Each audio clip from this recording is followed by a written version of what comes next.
This channel does not promote any violent, harmful, or illegal activities. All content provided by this channel is meant for an educational purpose only.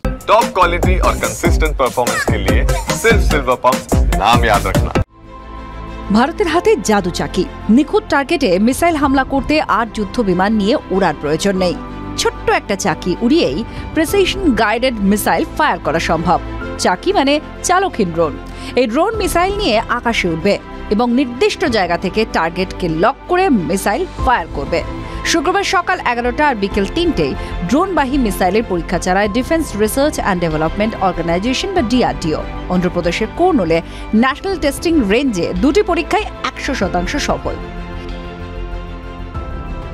এক স্যান্ডেলের প্রতিরক্ষা মন্ত্রী রাজনাথ সিং এর দাবি, নিজস্ব প্রযুক্তিতে মানবহীন যান থেকে মিসাইল ফায়ার করা সব অর্থেই প্রতিরক্ষায় মাইলস্টোন। আর এই সাফল্যই বলে দিচ্ছে প্রতিরক্ষা প্রযুক্তির এলিট দুনিয়ায় ঢুকে পড়েছে ভারত। শুক্রবার ড্রোন থেকে যে মিসাইল পরীক্ষা হলো তার পোশাকি নাম ULP-GM-V3, ডাকনাম জাদু চাক্কি। ULP-GM-V3 মিসাইলের বিশেষত্ব কি? কিভাবে এই মিসাইল ড্রোনের মধ্যে সেঁধে টার্গেটের উপরে হামলা করবে? এই ULP-GM-V3 ভারতের মিসাইল ফ্যামিলির একটা নিউ বর্ন মেম্বার। ওজন প্রায় 12.5 কেজি।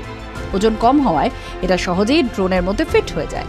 দিনে 4 কিলোমিটার এবং রাতে 2.5 কিলোমিটার পর্যন্ত নিখুঁত লক্ষ্যে আঘাত করতে পারে। অ্যাকিউরেসি রেট প্রায় 94%, অর্থাৎ 94% নিখুঁত লক্ষ্যে আঘাত করতে পারে। এর মাল্টিপল ওয়্যারহেড থেকে একই সময়ে একাধিক টার্গেটে আঘাত করা সম্ভব। একে বলা হচ্ছে 1 in 3, অর্থাৎ একটা অস্ত্র 3টে কাজ। 1. শত্রুর উপর মিসাইল হামলা। 2. খুব কম খরচে হামলা। 3. আত্মঘাতী অস্ত্র ব্যবহার না করেই হামলা। ভারত ডায়নামিক্সের সঙ্গে যৌথভাবে এই মিসাইল তৈরি করেছে আদানি ডিফেন্স। চলতি বছর বেঙ্গালুরুতে অ্যারো ইন্ডিয়া শোতে এই মিসাইল প্রকাশ্যে আনা হয়। তবে ULP-GM-V3 কে নিয়ে তখন বিস্তারিত কিছু জানানো হয়নি। ডিআরডিও সূত্রের খবর, এই মিসাইলের জন্য বিশেষ ড্রোন প্রয়োজন। UAD অর্থাৎ আনম্যান্ড আর্মার ভেহিকলস ক্যাটাগরির এই ড্রোন মিসাইল ফায়ার করে নিরাপদে ফিরে আসবে।